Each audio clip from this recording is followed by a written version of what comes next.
ناظرین بڑی ڈیولپمنٹس ہو رہی ہیں، بڑی رپورٹس اس وقت سامنے آ رہی ہیں، جو عرب دنیا کی ملاقاتیں ہیں، جو عرب اسلامی دنیا کی ملاقاتیں ہیں، جو باقی دنیا کی ایفرٹس ہیں، جو ریکگنیشن ہو رہی ہے، جو یونائٹڈ نیشن کا سیشن ہے، اس سب کی بہت اہمیت ہے۔ اس سب میں تاریخی اقدامات دیکھے جا رہے ہیں، اسرائیل کے خلاف وہ چیزیں دیکھی جا رہی ہیں جو اس سے پہلے نہیں ہوئی، لیکن ان سب پر بھاری ہو گیا ہے ایک واقعہ، ان سب پر بھاری ہو گیا ہے یمن کا ایک ڈرون۔ یعنی ایک طرف یہ ساری ڈیولپمنٹس، یہ سارے اقدامات، اور دوسری طرف جو ہے وہ یمن کا صرف ایک ڈرون جو ہے وہ ان تمام میٹنگز اور تقریروں اور باتوں کے اوپر جو وہ بھاری ہے۔ یمن نے جناب علی اسرائیل پر اٹیک کیا ہے، اور اس کو اب تک کا سب سے بڑا یمنی اٹیک جو بتایا جا رہا ہے۔ اسرائیل کو پینیٹریٹ کرتے ہوئے، اسرائیل کے تمام ایئر ڈیفنس کو اور تمام امریکن ایئر ڈیفنس کو پینیٹریٹ کرتے ہوئے یمنی ڈرون جو براہ راست جا کر ٹکرا گیا ہے، اور اس میں اب تک کی سب سے زیادہ کیجویلٹیز اسرائیل کی ہوئی ہیں۔ 30 کے قریب بتائے جا رہے ہیں اسرائیلی جو اس میں نشانہ بنے ہیں۔ یہ یمن کی جانب سے ہونے والا سب سے بڑا اٹیک۔ اس سے پہلے تل ابیب میں ایک اٹیک ہوا تھا جس میں 20 کے قریب کیجویلٹیز ہوئی تھی، اور اس کے اندر جو ہے وہ 30 کے قریب جو کیجویلٹیز ہیں وہ ہو گئی ہیں۔ تو تباہی مچائی ہے یمن نے پوری طرح سے، اور یعنی اسرائیل کے ایئر ڈیفنس کو بھی پوری طرح سے جب ڈسٹرائے کیا ہے، تو یہ کالونی جو ہے وہ پوری طرح سے ڈیمیج ہو رہی ہے۔ دوسری طرف ایران جنگ کے حوالے سے بھی نئی رپورٹس آ رہی ہیں کہ ایران کے جنگ کا جو خطرہ ہے وہ ہائیسٹ لیول کے اوپر جا چکا ہے، وہ بھی آپ کے سامنے رکھیں گے۔ ایم بی ایس جو ہے وہ پاکستان آ رہے ہیں، ایم بی ایس کا دورہ پاکستان کا شیڈیول ہو رہا ہے، جس میں میجر ڈیفنس ایگریمنٹس جو وہ کیے جائیں گے، اور ایران نے پاکستان اور سعودی عربیہ کا جو ایگریمنٹ ہے اس کو ویلکم کیا ہے۔ یہ ایک زبردست ٹائم ہم دیکھ رہے ہیں کہ پاکستان سعودی عربیہ کا معاہدہ ہوا جو اپنے آپ میں ایک تاریخی معاہدہ ہے، اور اس کو ویلکم کون کر رہا ہے؟ جس کے خلاف جنگ تھی، یعنی کہ ایران۔ تو یہ جو اس وقت اتحاد ہے اور ایک دوسرے کے اوپر ٹرسٹ ہے اور ایک دوسرے کے ساتھ جو انڈرسٹینڈنگ ہے، یہ بہت ہی غیر معمولی ہے۔ تو مینی مور ڈیولپمنٹس ہیں، وہ بھی آپ کے سامنے رکھیں گے۔ ڈنمارک نے اب تک کا سب سے بڑا اقدام اسرائیل کے خلاف اٹھا دیا ہے، پریکٹیکل اقدام جو ہے وہ اسرائیل کے خلاف اٹھایا گیا ہے۔ یمن سے ذرا سٹارٹ کرتے ہیں۔ یمن نے ایلات کے اوپر جو اٹیک کیا، یہ بالکل صدرن پارٹ ہے، وہی ایلات سٹی جس کی بندرگاہ جو ہے وہ آلریڈی یمن نے ویران کر رکھی ہے۔ تو یہ بڑا امپورٹنٹ سٹی ہے، اور یہ اسرائیل کا جو وہ ٹورزم سٹی ہے۔ تو ایک طرح سے یمن نے اس کے جو ٹورزم ہے اس کے اوپر بھی اسٹرائک کیا ہے، جو اسرائیل کی اکانومی ہے اس کے اوپر بھی اسٹرائک کی ہے۔ ایک ڈرون بھیجا ہے، وہ پہلے ایلات شہر کی جب وہ سیر کرتا پھرا ہے، اور لوگ اس کو دیکھ رہے ہیں، ویڈیوز بنا رہے ہیں، بہت نیچے جو ہے وہ فلائی کر رہا ہے، اور پھرتے پھراتے جب وہ سیر کرتے ہوئے وہ جناب علی جا کر ٹکرا گیا ہے۔ آئرن ڈوم اور ادھر ادھر سارے جو ایئر ڈیفنس ہے وہ فارغ ہو گئے ہیں۔ بڑے دھماکے جو ہے وہاں پر سنے گئے ہیں، اور اس میں بتایا جا رہا ہے کہ 27 کیجویلٹیز اسرائیل کی ہو گئی ہیں، اور پوری طرح سے اسرائیل کی سے بنیادیں ہل گئی ہیں۔ اس میں بنیادیں ہل گئی ہیں اسرائیل کی کہ 27 کیجویلٹیز، اور یمنی، ایرانینز نہیں، ٹرکش نہیں، ایجپشین نہیں، پاکستان کے ڈرونز اور میزلز نہیں، یہ یمنی ڈرونز ہیں جو اسرائیل کے پورے سسٹم کو پینیٹریٹ کرتے ہوئے آگے سے جا کر ٹکرا گئے، اور اس میں ہیملیشن بھی ہے، اس میں ڈیمیج بھی ہے، اور یمن نے اسرائیل کو ایک غیر محفوظ کالونی جو ہے وہ قرار دیا ہے۔ آلریڈی لوگ وہاں سے سیٹلر جو ہے وہ مائگریٹ کر رہے ہیں، جو ادھر کو مائگریشن ہے اسرائیل کی طرف وہ نہیں ہو رہی ہے، یہاں کے سیٹلر جو ہے وہ ریورس مائگریشن کر رہے ہیں، انویسٹمنٹس نہیں ہو رہی ہیں، ٹورزم پہ آلریڈی جو ہے نا ڈسٹربنس ہے۔ تو اب تو یمن نے باقاعدہ ہٹ کر کے دکھایا ہے، تو اس کا مزید امپیکٹ جب آنے والا ہے، اور علاقہ بھی وہ ہے جو ٹورزم کا ایک طرح سے ہب ہے، تو اس کو نشانہ بنایا۔ Eilat under attack, drone explodes in Eilat, اور اسرائیلی media sound of explosions and rising of smoke in Eilat. 27 settlers were injured due to the explosions of the Yemeni drone in Eilat. ٹھیک ہے نا؟ اب یہ اس سے زیادہ بھی ہو سکتے ہیں، پہلے انہوں نے بتایا کہ 2 ہیں، پھر یہ تعداد 10 ہوئی، پھر یہ 20 ہوئی، اب یہ 27 ہو چکی ہے۔ اور اسرائیلی آرمی یہ کہہ رہی ہے کہ ڈرون جو ہے وہ بڑے لو آلٹیٹیوڈ کے اوپر جو ہے وہ فلائی کر رہا تھا گراؤنڈ سے، اس لیے آئرن ڈوم جب اس کو انٹرسیپٹ نہیں کر سکا۔ تو چونکہ ہیوملیشن بہت بڑی ہے، تو ہر بار وہ کوئی ٹیکنیکل وجہ جو ہے وہ بتا دیتے ہیں، یہ ٹیکنیکل وجہ ہو گئی، یہ فلانا ہو گیا۔ کیونکہ دیکھیں ایک طرف تو ریجن کے اندر اسرائیل آئسولیٹ ہو رہا ہے، جو اس کے پارٹنرز ہیں ریجن کے اندر وہ پیچھے ہٹ رہے ہیں، جو ڈپلومیٹک اور پولیٹیکل سطح کے اوپر ناکامیاں ہیں وہ اسرائیل کو فیس کرنا پڑ رہی ہیں۔ تو اسرائیل کا جو سارا وجود ہے وہ تو ملٹری کے اوپر کھڑا ہوا ہے نا، تو اس کا ایئر ڈیفنس ہے، اس کی ایئر فورس ہے، اس کی فوج ہے، اس کی ٹیکنالوجی ہے، تو اس کا تو سارا وجود جو ہے وہ ملٹری کے اوپر کھڑا ہوا ہے۔ تو اس کی ملٹری کا یہ بھرکس جو ہے وہ، اس کی ٹیکنالوجی کا بھرکس جو ہے وہ یمن نے نکال دیا ہے۔ تو اس لیے یہ سارے واقعات ایجپشین آرمی بھی دیکھ رہی ہوگی، ساتھ ہی تو مصر کا بارڈر ہے، تو ایجپشین آرمی بھی اس کو دیکھ رہی ہوگی، ریجن کے باقی کنٹریز بھی دیکھ رہے ہوں گے، ٹرکی بھی جو ہے وہ اس کو دیکھ رہا ہوگا۔ ممکن ہے کہ ایرانینز ہے وہ، کیونکہ یہ ساری انفارمیشن جو ہے وہ ایرانینز کے پاس جاری ہے، رشین کے پاس جاری ہے، چائنیز کے پاس جاری ہے، ممکن ہے وہ ٹرکی کے ساتھ بھی اب شیئر کر رہے ہوں، ممکن ہے وہ مصر کے ساتھ بھی جب وہ شیئر کر رہے ہوں۔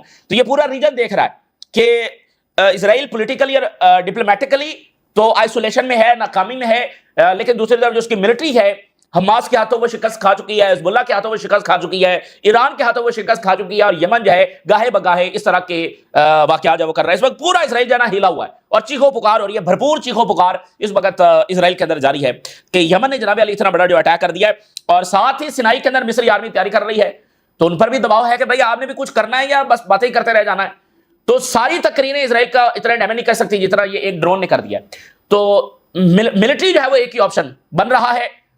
اب سب اس کو سمجھ بھی رہے ہیں کون کتنی جرات کر کے اسرائیل پر اٹیک کرے گا, ملٹری آپشن لے گا, یہ بہرحال دیکھنا ہے.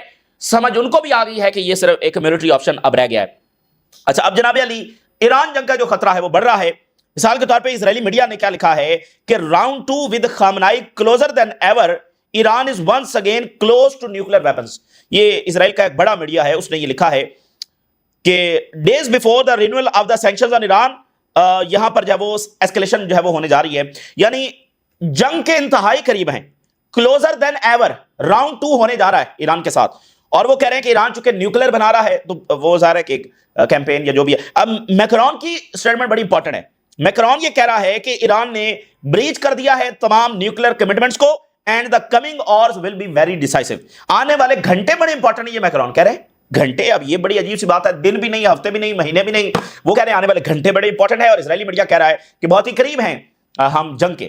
تو یہ کافی خوفناک بات ہے کہ دیکھتے ہیں, وہ کہہ رہے ہیں راؤنڈ 2 جو ہے وہ ہونے جا رہا ہے. اب آپ دیکھیے کہ یہ کالونی جو ہے وہ کیسے کولیپس ہونے کی طرف بڑھ رہی ہے. ڈنمارک نے اب تک کا سب سے بڑا اقدام اٹھایا ہے. ناروے کے بعد ڈنمارک نے بہت بڑا پریکٹیکل سٹیپ اٹھایا ہے جو اسرائیل کو بہت زیادہ ڈیمیج کرنے جا رہا ہے. جناب علی, ڈنمارک نے اپنا جو پینشن فنڈ ہے اس میں سے تمام اسرائیلی اسٹیٹ ایسٹس کو, اسرائیلی کمپنیز کو اور انویسٹمنٹ کو جو ہے وہ نکال دیا. اس سے سب سے پہلے یہ ناروے نے آغاز کیا, اور بہت بڑا امپیکٹ ہے. ناروے کا $2 ٹریلین کا فنڈ ہے جس میں سے انویسٹمنٹس ہوتی تھی اور سارے ریلیشنز تھے اور کمپنیز آگے پیچھے. $2 ٹریلین. تو ڈنمارک کا جو ہے وہ $20 بلین کا یہ پینشن فنڈ ہے, اس میں سے انہوں نے اسرائیل کو جب نکال دیا. بہت بڑا یہ سیٹ بیک ہے, بہت بڑا سیٹ بیک ہے, کیونکہ اسرائیل ایسے ہی قائم ہے. اسرائیل ایک ایسی کالونی ہے جس کو کولیکٹیو ویسٹ نے اسی طرح سے قائم رکھا ہوا ہے. ہر کسی کی اس میں انویسٹمنٹس ہے, ہر کسی نے کچھ نہ کچھ سپورٹ جب اسرائیل کو دی ہوئی ہے. تو اب جو یہ سپورٹ نکل رہی ہے اسرائیل سروائیو نہیں کر سکتا, کیونکہ یہ کولیکٹیو ویسٹ ہے جس نے اپنی یہ کالونی جو ہے چلائی ہوئی ہے. تو لیٹسٹ جو ہے وہ ڈائیوسٹمنٹ ہوئی ہے اسرائیل کے اسٹیٹ ایسٹ سے, اور کمپنیز کو نکال دیا گیا ہے. اور یہ جو ڈنمارک کے ٹیچرز ہیں, پروفیسرز ہیں, یہ ان کا یہ سارا فنڈ تھا, ٹھیک ہے نا, یعنی گورنمنٹ فنڈ تھا ٹیچرز کے لیے, پروفیسرز کے لیے. تو اس میں سے پھر وہ آگے انویسٹمنٹس کرتے رہتے ہیں. تو اسرائیل کو اس انویسٹمنٹس میں کمپنیز اس میں سے نکال دیا گیا ہے. اور the pension fund move follow similar action from Norway. تو ناروے کو جو ہے یہاں پر ڈنمارک نے فالو کیا ہے. ادھر ریکگنیشنز ہو رہی ہیں, آگے پیچھے بہت کچھ ہو رہا ہے, ادھر یمن اٹیک کر رہا ہے, ادھر ڈنمارک نے جو ہے وہ نکال لیا ہے. تو یعنی ناروے کو ڈنمارک نے فالو کیا ہے, تو ڈنمارک کو مزید بھی تو کوئی فالو کرے گا. تو یہ سلسلہ وہاں پر جو ہے وہ جاری ہے. اور پھر دیکھیے کہ فرانس کی جو سٹیٹمنٹ ہے بڑی امپورٹنٹ ہے. فرانس نے کہا کہ مزید کنٹریز ہے وہ ریکگنائز کرنے جا رہے ہیں فلسطین کو. More countries will join in recognizing Palestinian statehood, French envoy. اور اس میں یورپین کنٹریز بھی شامل ہوں گے. دباؤ میں نے آپ کو بتایا نا بہت زیادہ ہے. یورپین کنٹریز زیادہ دیر اس کو سسٹین نہیں کر سکتے, اس میں زیادہ دیر جب رکاوٹ نہیں ڈال سکتے ہیں. یورپین کنٹریز بھی مزید ریکگنائز کرنے جا رہے ہیں. اور فرانس نے یہ جو انوائے ہیں, انہوں نے جو آخری لائن ہے بڑی امپورٹنٹ ہے, بہت ہی امپورٹنٹ ہے. کہتے ہیں کہ اگر فرینچ گورنمنٹ ڈٹرمن کرتی ہے کہ اسرائیل کوئی میجر سٹیپ لیتا ہے, ویسٹ بینک کو انیکس کرتا ہے, یا فرانس کے خلاف کوئی ایسا اقدام اٹھاتا ہے, تو ہم کیا کریں گے. یہ لائن ذرا سنیے گا. وقت جب بدلتا ہے تو پھر بڑے بڑے تھادی پیچھے رہ جاتے ہیں. ساؤتھ افریقہ بھی ویسٹ ہی کی کالونی تھی, تو جب وقت بدلتا ہے نا سارا کچھ جب بدل جاتا ہے. اب ذرا یہ لائن سنیے, اور یہی انجام ہے اسرائیل کا. کہتے ہیں کہ ہم اسرائیلیوں کے ساتھ ایسے ڈیل کریں گے like we are dealing with Russia from far what it is doing in Ukraine. Russia کو وہ اپنا دشمن کہتے ہیں نا, اور پورے وسائل اس کے خلاف لگائے ہوئے ہیں. کہتے ہیں ہم اسرائیلیوں کو بھی رشیا کی طرح ٹریٹ کریں گے. رشیا کو, ان کا سب سے بڑا ولن رشیا ہے, دنیا کے لیے سب سے بڑا خطرہ رشیا ہے, سارا کچھ ہے, ان کے سارے ریسورسز رشیا کے خلاف لگے ہوئے. تو مطلب وہ اسرائیل کو کہہ رہے ہیں ہم رشینز کی طرح ٹریٹ کریں گے. یہ فرانس جو ہے وہ سٹیٹمنٹ جاری کر رہا ہے. یہ بڑی تاریخ ہے جو اس وقت ہم دیکھ رہے ہیں. اچھا جی, اسی درمیان آپ دیکھیے کہ ادھر ہی نیو یارک میں عرب اینڈ اسلامک سمٹ ہوا ہے. آپس میں ملاقاتیں بھی تو ہو رہی ہیں نا, چونکہ سارے لیڈرز وہاں پر ہیں, تو عرب اور اسلامک سمٹ ہوا ہے. اور اس میں غزہ کی ریکنسٹرکشن اب یہ ٹرمپ کے ساتھ ملاقات کے بعد ہو رہا ہے، اور ٹرمپ کے حوالے سے کیا خبریں آ رہی ہیں وہ بھی میں آگے چل کر آپ کے سامنے رکھتا ہوں. لیکن اس میں جناب جوائنٹ ایکشن لیا جائے گا غزہ کو جو ہے وہ ری بلڈ کرنے میں، ریکنسٹرکشن میں، سیز فائر کے اندر، اور stability in West Bank, Jerusalem, holy sites in Jerusalem, وہاں پر یہ جو بار بار گھس رہے ہیں اس کا بھی بندوبست ہے وہ کیا جائے گا. اور importance of his leadership in order to end the war in Gaza، یہ وہ ساری باتیں جو ہے اس میں کی گئی ہیں. عرب اور اسلامی دنیا کا اجلاس ہے وہ یہاں پر ہوا ہے. اچھا، ایران کے صدر جو ہے وہ یونائٹڈ نیشن میں پہنچے اور انہوں نے بڑا دھواں دھار خطاب جب وہاں پر کیا، دو ٹوک امریکہ کو بھی میسج دیا، سب باتیں وہاں پر ہوئی ہیں. اور ایران کے جو صدر ہیں انہوں نے یونائٹڈ نیشن میں کھڑے ہو کر یہ کہا کہ ہم ویلکم کرتے ہیں جو ڈیفینسو پیکٹ ہوا ہے سعودی عربیہ اور پاکستان کے درمیان، اور ہم امید کرتے ہیں کہ یہ جو معاہدہ ہے یہ آغاز ہونا چاہیے ایک کمپریہنسو ریجنل سیکورٹی سسٹم کا with the cooperation of the Muslim states. بھائی ایسے معاہدوں کا سب سے بڑا حامی تو خود ایران ہے، تو یہاں پر تو ایران اس کو ویلکم بھی کر رہا ہے، اس کو انکریج بھی کر رہا ہے، اور دبے لفظوں میں اس میں یہ بھی کہہ رہا ہے کہ ہم بھی اس میں شامل ہونا چاہتے ہیں اور باقی بھی اس میں شامل ہونے چاہیے. ایک کمپریہنسو ایگریمنٹ جب ہونا چاہیے، بڑی امپورٹنٹ بات ہے. دیکھیں، اور سعودی عربیہ اور خلیجی ریاستوں کو بھی یہ سوچنا چاہیے، ایران جو بھی ایگریمنٹ کرتا ہے وہ ان ایگریمنٹس کو اپنے لیے خطرہ قرار دیتے ہیں. آج سعودی عربیہ نے ایک ایگریمنٹ کیا ہے، ایران اس کو ویلکم کر رہا ہے، اس کو انکریج کر رہا ہے، تو ان کو بھی اپنا بیہیویئر جو ہے وہ بدلنا چاہیے. جو عرب گورنمنٹس ہیں ان کو بھی اپنا جو ہے وہ ڈائریکشن جو ہے وہ بدلنی چاہیے. تو یہ بڑی خوشائن بات ہے کہ ایران اس کو ویلکم کر رہا ہے، کیونکہ اس میں جو ٹرکی پوائنٹ تھا وہ یہی تھا. ٹھیک ہے نا، ٹرکی پوائنٹ اس میں یہی تھا. ویسے تو اس معاہدے کو ان ٹرمز آف اسرائیل دیکھا جا رہا ہے، لیکن یمن والا معاملہ بھی تو درمیان میں ہے، ایران والا معاملہ بھی تو درمیان میں ہے، تو یہ ایران کی طرف سے اس کو سراہا جانا یہ بڑا امپورٹنٹ ہے اور خوش آئند ہے. اچھا، محمد بن سلمان جو ہیں وہ کسی ملک کا فی الحال دورہ نہیں کر رہے، اور ان کے بہت سارے امپورٹنٹ دورے تھے اور وہ نہیں گئے ریجن کے علاوہ، یعنی قطر چلے گئے، یو ای چلے گئے، وہ تو یعنی کہ فوری واپس بھی آ سکتے ہیں، کیونکہ کنگ جو ہیں وہ بیمار ہیں، تو اس وجہ سے ایم بی ایس جو ہے وہ کوئی دورے نہیں کر رہے ہیں. جاپان کا ان کا بڑا امپورٹنٹ دورہ تھا، اس میں وہ نہیں وہاں پر نہیں جا سکے. یہ جو یو این کا سیشن ہے یہ فرانس اور سعودی عربیہ کو چیئر کر رہے ہیں، اور وہاں پر ایم بی ایس موجود ہی نہیں ہے، تو اس کی ایک وجہ ہے. ٹھیک ہے نا، وجہ میں نے آپ کو بتا دی ہے. لیکن ایم بی ایس ایک ملک کا دورہ کرنے جا رہے ہیں اور اس ملک کا نام ہے پاکستان. نومبر کے اندر یہ بتایا جا رہا ہے کہ ایم بی ایس جو ہے وہ پاکستان کا دورہ کرنے آ رہے ہیں، اور اس میں میجر ڈیفینس ایگریمنٹ جو ہونے ہیں. کیونکہ دیکھیے اب یہ ایگریمنٹ تو ہو گیا ہے، لیکن آن گراؤنڈ بھی تو بہت ساری ٹیکنیکل چیزیں ہیں. مثال کے طور پہ جو جوائنٹ ڈیفینس پیکٹ ہوتا ہے اس میں سب سے پہلی اور بنیادی بات یہ ہوتی ہے کہ دونوں کے جو اکوپمنٹس ہیں وہ دونوں ایک دوسرے کے اکوپمنٹس ہے وہ استعمال کر سکتے ہیں، یعنی سعودی فوج پاکستانی اکوپمنٹس اور پاکستانی فوج جو ہے وہ سعودی اکوپمنٹس ہے وہ استعمال کر سکے.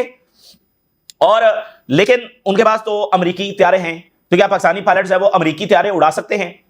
اور دوسرا، کیا ایک ہی کمانڈ بنے گی؟ جیسے نیٹو ہے اس کی تو ایک ہی کمانڈ ہے پیچھے، تو یہاں پر اگر جنگ لڑنی ہے تو دونوں کی کیا الگ الگ کمانڈ ہوگی یا ایک ہی کمانڈ بنے گی؟ یہ بھی تو اس میں جو ہے وہ طے کرنا ہے. اور جو جوائنٹ پروڈکشن کرنی ہے وہ کیسے جو ہے وہ کرنی ہے. اور دوسرا یہ بہت امپورٹنٹ ہوتا ہے کہ دونوں اتحادی جو ہیں وہ ایک دوسرے کے سسٹمز کو، یعنی ملٹری سسٹمز کو، ملٹری اکوپمنٹس کو سمجھیں کہ وہ کیسے ورک کرتے ہیں. یعنی پاکستان کو بہتر انداز میں پتا ہونا چاہیے کہ سعودی جو سسٹمز ہیں وہ کیسے کام کرتے ہیں. ملٹری سسٹمز کی ہم بات کر رہے ہیں، ان کی جو آپس میں انٹیگریشن ہے وہ کیسی ہے، کمانڈ سٹرکچر کیسا ہے، کمیونیکیشن جو ہے وہ کیسی ہے. تو ان کو پتا ہوگا تو وہ جنگ میں اس کو اچھے طریقے سے بروکار لا سکیں گے. سیم اور وائس ورسا سعودی عربیہ کو بتانا چاہیے پاکستان کے بیسز، پاکستان کے سسٹمز، اور پاکستان کو سعودی عربیہ کی بیسز اور ساری فیسلٹیز کا اچھے سے علم ہونا چاہیے، تبھی تو اس کو سیکیور کر سکیں گے. تو اس طرح اور بہت ساری چیزیں ہیں. تو ایک ایگریمنٹ تو ہو گیا، لیکن اب اس کو امپلیمنٹ بھی تو کرنا ہے تاکہ وہ ایک افیکٹو ایگریمنٹ ثابت ہو، نہ کہ صرف ایک کاغذی ایگریمنٹ ثابت ہو. تو اس کو افیکٹو کرنے کے لیے بھی بہت سارا کام ہونا باقی ہے، اور اس میں بہت ساری ریسٹرکشنز بھی ہوں گی. یعنی امریکہ تو کبھی نہیں الاؤ کرے گا کہ وہ امریکن جنگی طیارے جو ہے وہ پاکستان اڑا رہا ہو. ٹھیک ہے نا، تو امریکنز تو کبھی بھی یہ الاؤ نہیں کرے گا. تو اس میں اب سعودی عربیہ کیا کرے گا؟ نئے جنگی طیارے خریدے گا، جو بھی ہوگا. جوائنٹ پروڈکشن جو ہونی ہے وہ بڑی امپورٹنٹ ترین بات ہے. تو ایم بی ایس کا یہ دورہ جو پاکستان کا ہوگا اس کی بہت ہی تاریخی اہمیت ہونے والی ہے. وہ پاکستان آ رہے ہیں، تو میں نے آپ کو بتایا کہ وہ کہیں کوئی دورہ نہیں کر رہے ہیں، تو پاکستان آنا ایسا مطلب کہ وہ اتنا ضروری ہے یہاں پر آنا. تو یہ باتیں جو ہے وہ آگے بڑھیں گی. سعودی عربیہ کے فارن منسٹر جو ہے ان کی نیو یارک کے اندر یو کے جو فارن منسٹر ہیں ان کے ساتھ ملاقات ہوئی ہے. اچھا، اس کے ساتھ آپ دیکھیے اسپین کے پرائم منسٹر انہوں نے جو دھواں دھار خطاب کیا، جو کمپریہنسو بین لگایا، یہ سارا کچھ. اسپین بڑا بہادر ملک جو ہے ثابت ہو رہا ہے. اسپین کے جو کنگ ہیں انہوں نے ریسنٹلی مصر کا دورہ کیا ہے، اور اسپین کے جو کنگ ہیں انہوں نے بھی یونائٹڈ نیشن میں شرکت کی ہے اجلاس میں اور وہاں پر سپیچ کی ہے. اور اسپین کے کنگ یہ کہہ رہے ہیں کہ غزہ میں فی الفور جنگ بندی ہونی چاہیے اور وہاں پر میسیکر ہو رہا ہے. یہ اسپین کے دیکھیں ساری دنیا سے نہیں لڑا جا سکتا ہے اور خاص کر ویسٹ کے ساتھ اسرائیل نہیں لڑ سکتا ہے. ویسٹ ہی نے اسرائیل کو قائم رکھا ہوا ہے. اب تک ایک کولیکٹیو ویسٹ کی سپورٹ اسرائیل کے ساتھ تھی. اب یہ اسرائیل سو مرضی کہتا رہے کہ امریکہ ہمارے ساتھ ہے, امریکہ ہمارے ساتھ ہے, یہ کالونی نہیں چل سکتی, صرف امریکہ, اور صرف امریکہ بھی زیادہ دیر کھڑا نہیں رہ سکتا. یہ کولیکٹیو ویسٹ ہی کی سپورٹ سے یہ کالونی جب جاری تھی. اب مجھے بتائیے یہ اسپین اور اسپین کا کنگ اور ادھر ڈنمارک, ادھر ناروے, ایسے بڑے بڑے اقدامات اٹھا رہے ہیں. یہ کالونی تو بڑی ایفرٹس کے ساتھ اور بڑی یعنی اکنامک سپورٹ بھی ہے, ملٹری سپورٹ بھی ہے, ٹیکنالوجی بھی ہے, ڈپلومیٹک شیلڈ بھی ہے, پولیٹیکل سپورٹ بھی ہے. اب دیکھیں مڈل ایسٹ کی پالیسی آج تک اسرائیل کی مرضی کے بغیر بنتی نہیں ہے. صرف برطانیہ اور فرانس اگر اپنی پالیسی میں یہ شفٹ لے آئے کہ مڈل ایسٹ کی جو پالیسی ہے وہ اسرائیل کی مرضی کے بغیر ہوگی اور ان کے اپنے نیشنل انٹرسٹ کے مطابق ہوگی, تو دیکھیے صرف اس بات سے اسرائیل کا کیا حشر ہو. تو یہ ایسا نہیں ہوتا ہے. تو اب آپ دیکھیے کہ اسپین کے کنگ جو ہے وہ وہاں پر کیا بات, ان کی سپیچ کا بھی میجر حصہ جو وہ فلسطین کے اوپر تھا. انہوں نے کہا کہ وی کرائی آؤٹ, اب مطلب ہم رو رہے ہیں, ہم چیخو پکار کر رہے ہیں اینڈ ڈیمانڈ کر رہے ہیں کہ یہ میسیکر جو ہے وہ رکنا چاہیے اور دنیا مزید سائلنٹ جو ہے وہ نہیں رہ سکتی, اس پر اپنی آنکھیں جو ہے وہ بند نہیں کر سکتی, فوری جو ہے وہاں پر سیز فائر ہونا چاہیے. اور جو بیلجیم ہے انہوں نے کہا کہ یہ جو کچھ ہو رہا ہے it is the result of the choices, اور ہم نے چوائس یہ کیا ہوا ہے کہ ہم نے کوئی ایکشن نہیں لینا, تو اگر ہم اپنی چوائسز بدل دیں گے تو اس کا رزلٹ بھی بدل جائے گا. اور فلسطینی جو ہے وہ بڑی ہیوی اور ہائیسٹ پرائز جو ہے وہاں پر پے کر رہے ہیں. اور جرمن چانسلر کیا کہہ رہے ہیں, جرمن چانسلر ایڈمٹس کہ country is going through one of the most difficult phases in the modern history. دنیا کا کوئی تیسری بڑی اکانومی ہے جرمنی, اس کا چانسلر یہ کہہ رہا ہے کہ جرمنی اپنی ماڈرن ہسٹری کی سب سے مشکل ترین دور سے گزر رہا ہے. اور ساتھ انہوں نے کہا کہ انٹائر جو ویسٹرن سوسائٹی ہے یہ ٹفسٹ ٹائم سے گزر رہی ہے. دیکھیں چائنا آلریڈی یورپ کو جو ہے وہ مارکیٹ میں کمپیٹ کر چکا ہے, آؤٹ کلاس کر چکا ہے. اب چائنا جو ہے وہ شارٹیسٹ روٹ سے پہنچ چکا ہے یورپ. یہ معمولی واقعہ نہیں ہے, یہ تاریخ کا دھارا بدلنے والی بات ہے. چائنا کی بھی تو سینچری آف ہیوملیشن ایسے شروع ہوئی تھی نا, یہ وہاں پر پہنچ گئے اور تجارتی جو ٹرمز وہاں پر جب وہ منوائی انہوں نے سارا کچھ کیا. تو جناب علی اب چائنا ایک تو آلریڈی ان کو کمپٹیشن میں مات دے چکا ہے, اب وہ شارٹیسٹ راستے سے سستے طریقے سے مزید یورپ کو پہنچ گیا ہے. اب یہ کیا کریں گے؟ تو مجھے بتائیے جرمنی کا چانسلر کہہ رہا ہے کہ ہم مشکل ترین, جرمنی دنیا کی تیسری بڑی اکانومی, مشکل ترین ٹائم سے گزر رہے ہیں اور پورا انٹائر ویسٹ مشکل ترین ٹائم سے گزر رہا ہے. مجھے بتا دیں یہ جو مشکل ترین ٹائم سے گزر رہے ہیں یہ کتنی دیر اس کالونی کو چلائیں گے؟ یہ کالونی انہوں نے بنائی ہے, یہ چلا رہے ہیں. کیوں چلا رہے ہیں؟ ٹیکنالوجی ان کے پاس تھی, ویلتھ کا مرکز یہ تھے, ملٹریز ان کے پاس تھی, متبادل دنیا میں طاقت ایگزسٹ نہیں کرتی تھی, متبادل آپس میں ایک دوسرے کے ساتھ لڑتے رہتے تھے. یہ ساری چیزیں اب تبدیل ہو رہی ہیں اور طاقت اور ٹیکنالوجی اور دولت اس کا مرکز اب ویسٹ نہیں ہے, اس کا مرکز اب چائنا ہے, اس کا مرکز کسی حد تک نیو دہلی ہے. ایشین سینچری دیکھی جا رہی ہے اور افریقہ, ایشیا, ان کا کسی حد تک آپس میں اتحاد ہو رہا ہے. مڈل ایسٹ کے مالک جو دہائیوں کے دشمن تھے دوست بن رہے ہیں. تو یہ وہ چیزیں ہیں کہ ویسٹ زیادہ دیر اس کو افورڈ نہیں کر سکتا. اور ہارا ہوا اسرائیل جس کا امیج ڈسٹرائے ہے, امیج تھا ہی نہیں لیکن ویسٹ میں تو تھا, وہاں پر اصلیت سامنے آئی. اور اتنا آئسولیٹڈ اسرائیل, میکرون نے ال عربیہ کو انٹرویو دیا ہے کہ جو ہے وہ سیکورٹی اور جو پیس پلان ہے اس میں غزہ کے بغیر وہ پاسبل نہیں ہے. ال عربیہ کو جب انہوں نے انٹرویو دیا, یہاں پر خبریں یہ ہیں کہ سیز فائر ٹرمپ جو ہے وہ کر سکتا ہے. وہ ہیڈلائنز میں آپ کے سامنے رکھ دیتا ہوں. پولیٹیکو امریکہ کا ایک بڑا میڈیا ہے, وہ یہ کہہ رہا ہے ٹرمپ اور اس کی ٹیم نے پیپر تیار کر لیا ہے جس میں سارا کچھ لکھ دیا ہے کہ کیسے جنگ ختم ہونی ہے. یہ پولیٹیکو کی بہت بڑی خبر ہے, وہ سارا جب وہ تیار کر لیا گیا. یہ وہ کہہ رہے ہیں ٹرمپ پرومس عرب لیڈرز کہ he will not allow Israel to annex West Bank, presented plan to end the war. عرب اور اسلامی دنیا کے لیڈرز کے سامنے پلان رکھا گیا ہے غزہ جنگ کو بند کرنے کا, اور ویسٹ بینک کو وہ کہہ رہے ہیں انیکس نہیں کرے. ٹرمپ کی باتیں ہیں کہ اتنا اعتماد کیا جا سکتا ہے وہ ایک الگ بات ہے, میں صرف ہیڈ لائنز آپ کے سامنے رکھ رہا ہوں. اور ٹرمپ نے ایشور کیا عرب لیڈرز کو کہ وہ نتنیاہو کو انیکس نہیں کرنے دے گا ویسٹ بینک کو. کتنا اعتماد کیا جا سکتا ہے وہ ایک الگ بات ہے, لیکن یہ باتیں اب چل رہی ہیں اچانک سے. اور جو مصر کے صدر ہیں انہوں نے شکریہ ادا کیا ہے کہ ٹرمپ جو جنگ بند کروانے جا رہے ہیں, اب یہ بھی عجب معاملہ ہے. اور ہیرڈز لکھ رہا ہے کہ آئسولیٹڈ ایز ایور, سب سے زیادہ آئسولیٹڈ ہے. Netanyahu will try to persuade Trump to hold out for victory in Gaza. تھوڑا سا اور ٹائم دے دو, تھوڑا سا اور انتظار کر لو, یہ نتنیاہو جا کر ٹرمپ کو کہنے والا ہے. ادھر سے خبریں آ رہی ہیں کہ وہ سیز فائر, یہ دیکھتے ہیں کیا ہوتا ہے. زیلنسکی نے طالبان کے خلاف اسٹیٹمنٹ جاری کی ہے, کیونکہ ٹرمپ اور طالبان کا پھڈا چل رہا ہے. زیلنسکی نے طالبان کے خلاف اسٹیٹمنٹ جاری کی ہے. یہ اس وقت کی تازہ ترین صورتحال ہے جو آپ کے ساتھ شیئر کیا ہم نے. رائز لگا کر اجازت دیجیے. اللہ حافظ.